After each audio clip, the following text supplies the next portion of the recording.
Look, doll girl, I've got to know what goes. Last night, someone ran me down. Later on, they killed an old man who tried to tell me something. My nerves are like radar, and they're sending out all kinds of danger signals. I'm on somebody's list. Whose list, doll girl? Come on, give.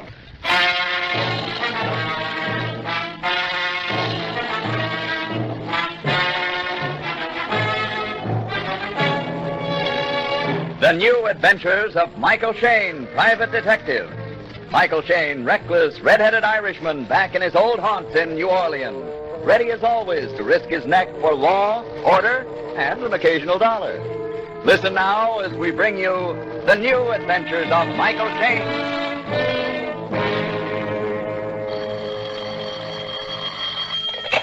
Hello. Michael Shayne, Private Detective. Speaking. Mr. Shayne, I have a job for you, but I can't pay you very much. Keep talking, I'm listening. My name is Marina Larue. I want you to come over to 1612 Wentworth Street. I meet you on the porch. On the porch? Yes, this is why I call you. My father has locked all the doors and windows. He's in the house, sitting in the dark, waiting.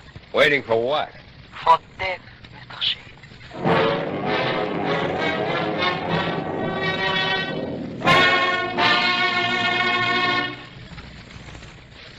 Now we return to New Orleans and a new adventure with Michael Shayne.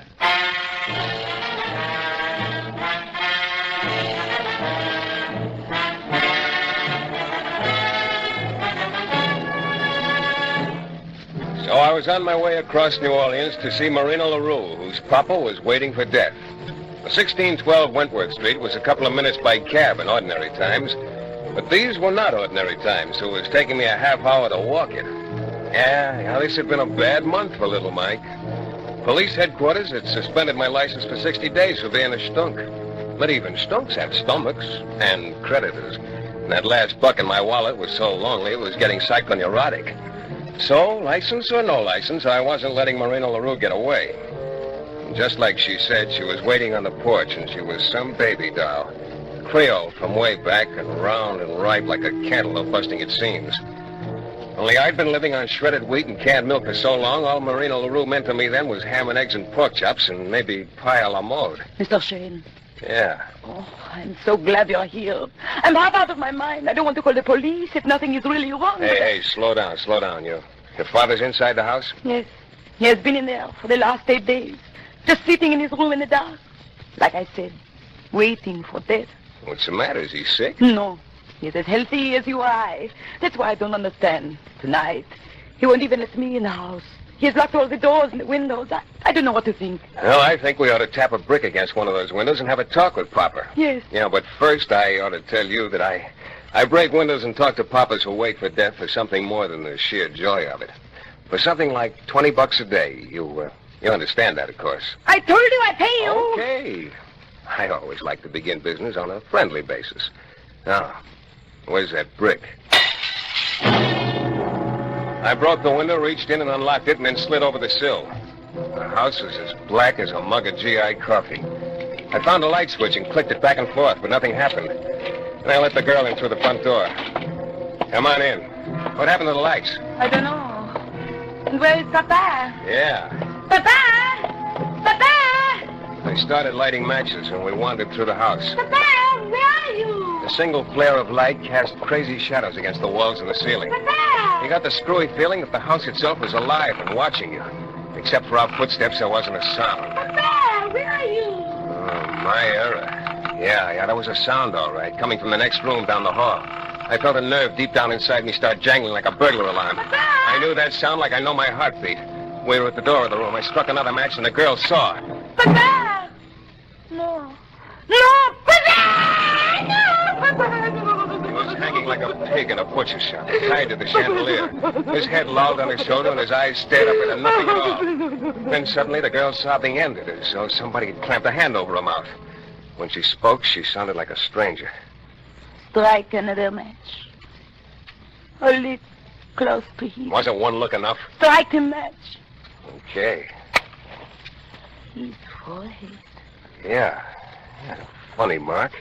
Looks like a brand or something, a coiled snake. I should have known. I should have known. That's why he was so frightened. That is who he was waiting for. Andrew Michael. Hey, kid, snap out of it. Hey, what's wrong with you? What are you talking about? Who's Carrell? I didn't say. I didn't say it. Hey! To call the police. Tell them my father committed suicide. And then go away. I did what the lady said. I called the cops, collected my $20, and beat it. Because if the police found me working without a license, they might send me to bed without supper. With $20, I was once again a man of distinction. So I took a cab downtown. On the way, I debated whether to sample Antoine's elegant crawfish or Galatoire's savory bouillabaisse. And I settled for Charlie's hash and beer. Charlie was an ancient, moth-eaten character who kept a basement bar on Beale Street just so he'd have somebody to talk to. And there weren't many customers tonight, and he stayed close to me, polishing the mahogany and looking annoyed. New Orleans, how quaint. Huh? Yeah, that's what they said. How quaint. What are you talking about, Charlie? Tourists, I'm talking about, 6 of them. Came down a while back from Peoria, they said. Just looking, they said. How All right, quaint. pour me another one, Charlie. Yeah, okay, Mike. Quaint, they think this is. I should have told them how my place used to be. About the cockfights we had right there in the center of the floor by candlelight. And the 12 ladies from Natchez doing the can-can. Peoria. Charlie, Huh? did you ever hear of anyone named Anthony Carrell? Charlie, I'm talking to you. I heard you, Shayne. Well, You better stick to looking through hotel transoms and forget Anthony Carrell. why? Because it's something out of the past. Something that hasn't got any place in this world. What are you talking about? You see, according to the story, there's something special about Anthony Carrell. Special? Yeah? He ain't like you and me, Shayne. You see, Anthony Carrell ain't never gonna die. That tickled me. Oh. I finished my drink, waved goodbye to old Charlie, yelled something about getting Carrell's formula and putting Perona out of business, and then I was on my way. The air was better outside, and I decided to walk.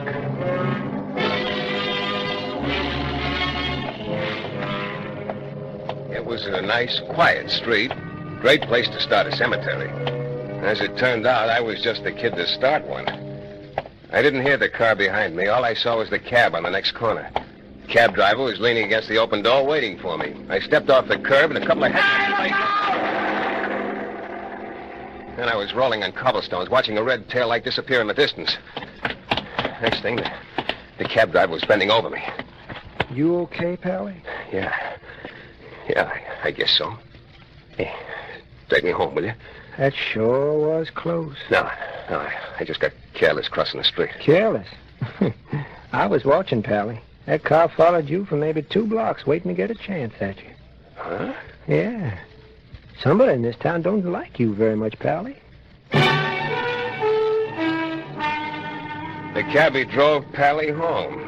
Between my evening of hilarity and my nosedive in the gutter, I felt kind of rocky. As soon as I got in the room, I flopped down in bed and bid the world good night. But the world wasn't finished with me. Yeah.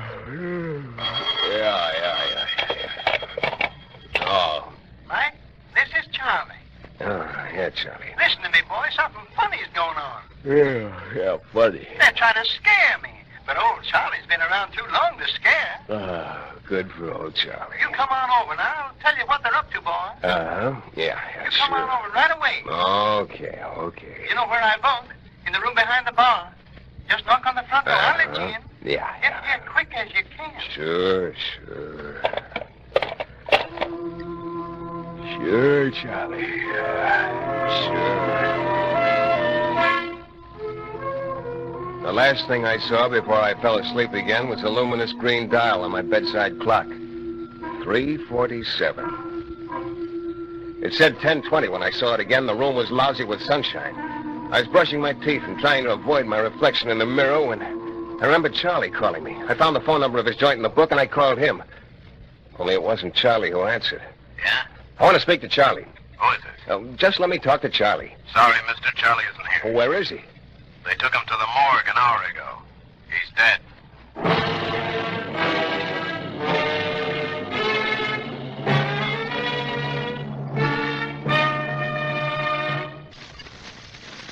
Now, back to New Orleans to the new adventures of Michael Shayne.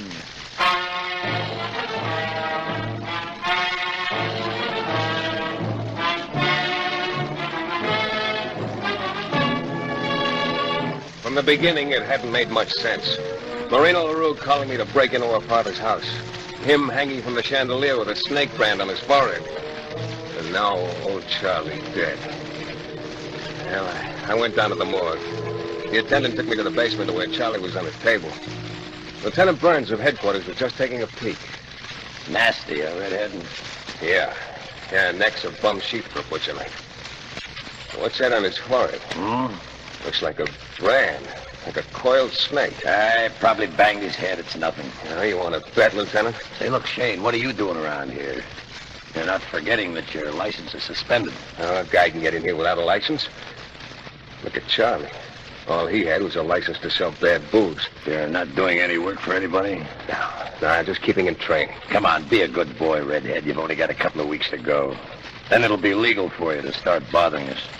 Burns, tell me about Anthony Carrell. Who? Sometimes called the Deathless One. Oh, my back. Don't tell me that's going around again. Well, what about him? That's what I love about this town.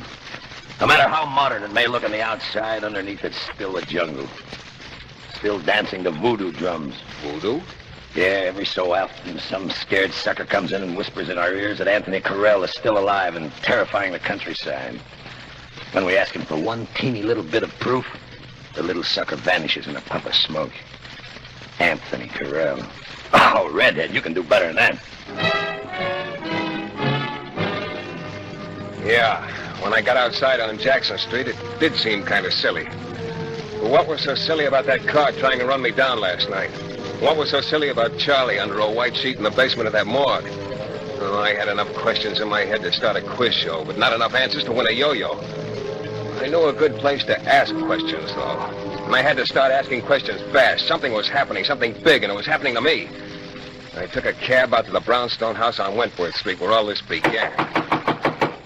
Come on, you're going to have to open up sometime, baby doll. Please, go away, Mr. Shayne. In a little while, Marina, honey. Please, I'm in mourning. Have some respect. Sure, I'll take off my hat. Inside. What do you want? Why are you so scared? I'm not scared. Tell that to the little nerve in your cheek. It's twitching overtime. Look, I want to know about Anthony Carrell. No, please, no. Yes, please, yes. Mr. Shayne, I was rather glad when I saw you coming up the stairs. Yeah? Yes, really I was. I have had trouble forgetting you, Michael. Doc, girl, turn off the warm water. I'd love to, but I can't. How about Anthony Carrell? Why do you bother with something that does not concern you? That's just it, dog girl. It concerns me clear up to here. Last night, somebody tried to run me down. Later on, they killed an old man who wanted to tell me something. Look, I've been in this business a long time. My nerves are like radar, and they're sending out all kinds of danger signals. I'm on somebody's list. Oh, I'm not one of those storybook detectives, dog girl. I've got to know what I'm fighting. I cannot help you. You've got to. No. Okay. Mind if I use the phone? Who are you calling? The Daily Bulletin. I got a pal working in the city room. I'm going to tell him Marina LaRue of 1612 Wentworth Street says Anthony Carrell was responsible for the death of her father. Bulletin? Let me speak to Fraser in the city room. You give me the phone. No. Oh, you can't do this. They kill me. I'm fighting for my own neck, honey. Hello. Hello, Fraser. This is Mike Shayne. Please. Yeah, I think I got a story for you. I tell you. Goodbye, Fraser. Okay, Doctor. Give. Yes. I tell you. And you go out. Try to do something about it, the way men have done for 100 years. And if they find you at all, they find branded into your flesh the coiled snake. The mark of Anthony Carrell. Just as they have found it on all the others. Who is this guy, Anthony Carrell? You have heard of Madame Lorette? Madame Lorette. Sure, wasn't she supposed to be some kind of big shot in the voodoo racket around New Orleans? She was the voodoo queen more than a century ago. Yeah? In the 1820s, she married another voodoo worshiper. A man already old, who'd come to New Orleans from Haiti. He was the greatest of them all. His name was Anthony Carrell. And this guy who's causing all the trouble today, he's his descendant, huh? Descendant, you fool, don't you understand? It is the same man. That couldn't be. Why do you think we are all in such terror of him? He cannot die.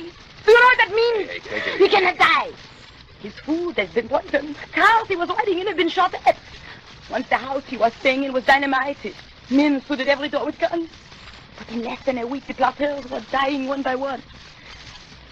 And on their foreheads, the snake brand of Anthony Carrell. That's crazy. That is the story, Mr. Shayne. Believe it, don't believe it as you wish. What does this big shot look like? No living man has ever seen his face. There are no pictures. And who takes care of him? The Carrell clan, one generation after another.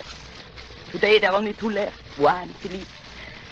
They do Anthony Carrell's work, collect his tribute. Juan and Philippe. Where do they live? I don't know. I have told you everything I know. What else do you want, Mr. Shayne? What else do you want? What else do I want? A little while ago, you said you had trouble forgetting me. Well? Come here, doll girl. I don't want you to forget it. After I left Marina, I went to the library and spent half the day looking up the old history books of New Orleans. Madame Lorette and Anthony Carrell were in every one. And every book agreed that Madame had died in 1845. There was no mention of Anthony Carrell ever having died at all. I called an old guy I knew over at the Bureau of Records. I told him I was looking for the death certificate of one Anthony Carrell. He laughed over the phone, asked me if I was falling for that old story. But 3 hours later, he called me back. Yeah? Shayne, this is the Bureau of Records. Well? You were right. There is no death certificate for Anthony Carrell. I had a couple of drinks after that. Then I started walking the streets. My head throbbed. Felt like a guy trapped in a nightmare, trying with all his might to wake up out of it. Around midnight, I found a small park near Jackson Square and sat down on a bench trying to think of an answer. May I sit down, Mr. Shayne? Huh? Oh, yeah, sure. Hey, how come you know my name? Oh, you are a very famous man, Mr. Shayne. Known particularly for your tenacity. Cigarette? Thanks. What do you want? Mr. Shayne, it's very unfortunate that you saw fit to interest yourself in Anthony Carrell. Oh? Why? Because now I must kill you.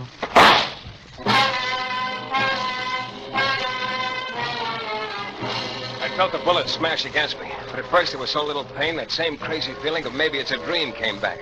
I lunged for the guy, trying to get hold of his gun hand. It was like wrestling with an octopus. He was soft and wet-skinned, and a neat little fella. He even wore cologne. It was slipping out of my reach. I jumped up and started running. Said the first prayer that came to my mind, Catholic, Hebrew, Episcopalian, who cared?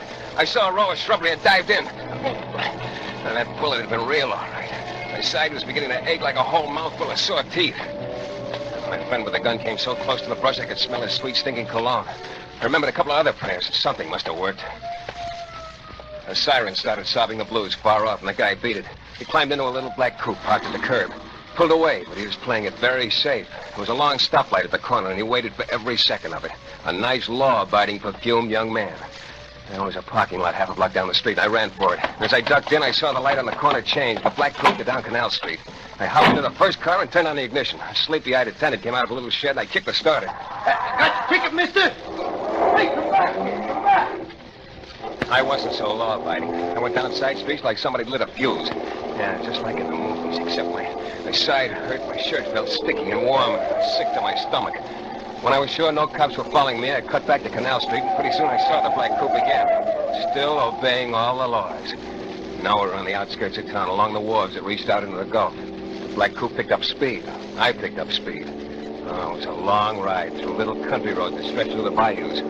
Once I managed to slip my hand into my shirt. Made the happy discovery my wound felt a lot worse than it really was. Yeah, and I had another good break. In the dashboard compartment, I found a pint of bourbon that had hardly been touched.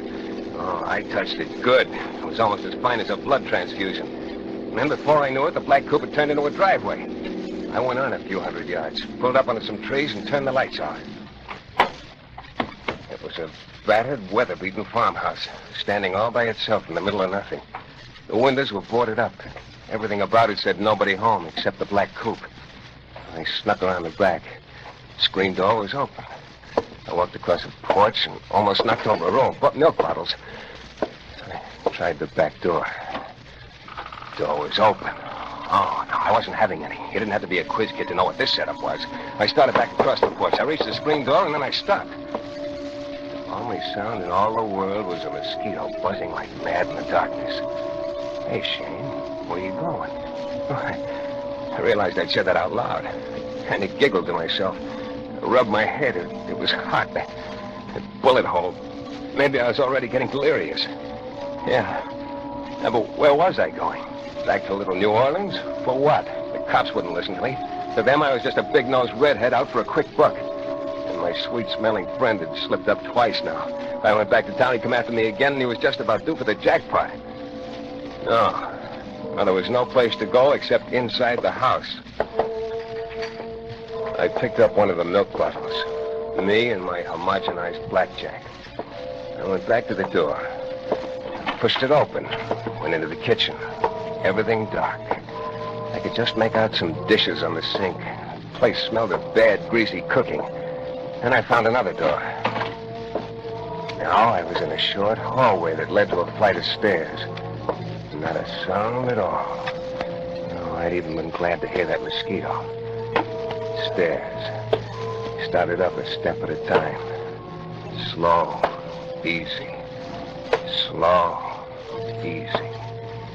And when I was close to the top, there was something about the darkness that looked wrong. Real close to me, I smelled sweet cologne. I spun around and started down the stairs fast, but it was all wasted. At the foot of the stairs, a cigarette glowed in the dark. I was boxed in real nice. The guy downstairs spoke first. So this is Mr. Shayne, Juan. Yes, this is him, Philippe. Juan and Philippe. The brothers Carrell. And where is old man Anthony? You have come for Anthony. Well, he is in the last room at the end of the hall, but I don't think you will reach him. I think you are going to die on those stairs. Keep coming up the steps, Mr. Shayne. Yeah. Yeah, sure. How's this? I lunged at him. There was a swirl of cologne. I brought the milk bottle down hard, and Juan crumpled on the floor, nice as you please. Behind me, I heard Philippe coming up after me. I raced down the hall. I tried the first door. Locked. The second door. Oh, locked. The third door was unlocked. I opened it and slammed it shut behind me. I snapped the lock. Oh, friend Philippe was at the door breaking through. I did the first thing that came to my mind. I picked up a chair and smashed it through the window. And then I ducked into a corner as the door flung open. Philippe came into the room holding his gun. He headed straight for the broken window. He stood looking out of it into the darkness for a long time. Want to get away, Mr. Shayne? His back was to me. I started for him. My side was throbbing again. My throat was so dry you could have struck matches on it. Something must have warned Philippe. He started turning around. I brought the milk bottle down hard. He staggered, fell to his knees. Got up and started clawing at my legs. I went into a deep purple fog. When I came out of it, Philippe was very quiet. The milk bottle was broken into 1,000 pieces. I sat down on the chair. I felt about as peppy as a Florodora girl. And then I remembered. Anthony Carrell, the man who couldn't die, was down the hall. I went over to Philippe and dug around until I found his gun. He groaned a little bit, but that's all. I went back out into the hall. The last room at the end of the hall. I started toward it. Then in front of the door, I saw Juan. I will not let you in this room. He wasn't able to stand up. He was on his knees in front of the door, and his mouth hung open as though he didn't have the strength to close it. For 5 generations, he has been our strength. With him, we've been able to rule everyone. I will not let you destroy him. Then I saw the gun in his hand. I saw him try to raise it. I shot 3 times. He collapsed in a heap. Even while dying, he wasn't going to let me into that room. As I reached for the knob, with his last strength, Juan flung his arm up and wildly tried to block me. What was there in that room that a guy would die like this just to protect? I reached for the knob and raised my gun. I entered the room, slowly, looked around. Then I realized why Juan and Philippe had tried so hard to keep me out of here. Then I realized why Anthony Carrell would not die, why he could not be killed. There was no Anthony Carrell. The room was empty.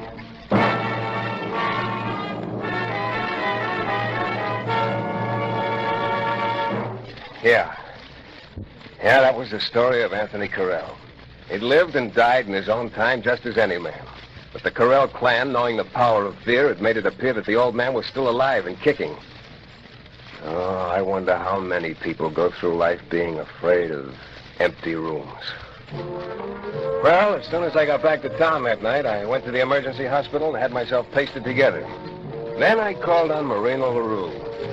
I told her all about Anthony Carrell. When I finished, she didn't say a word. Just came over and looked at me a long time, and she kissed me. After a while, I began to realize that trip to the hospital was wasted. Marina was so much better than penicillin.